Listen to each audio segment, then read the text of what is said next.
5 ওয়াক্ত ফরজ নামাজের পরে সালাম শেষ করে আস্তাগফিরুল্লাহ আস্তাগফিরুল্লাহ,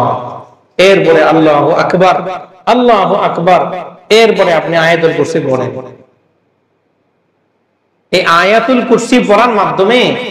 সাহাবায়ে কেরাম দেখলেন, হ্যাঁ এটা আমাদের হাতে, এটা যদি আমি করি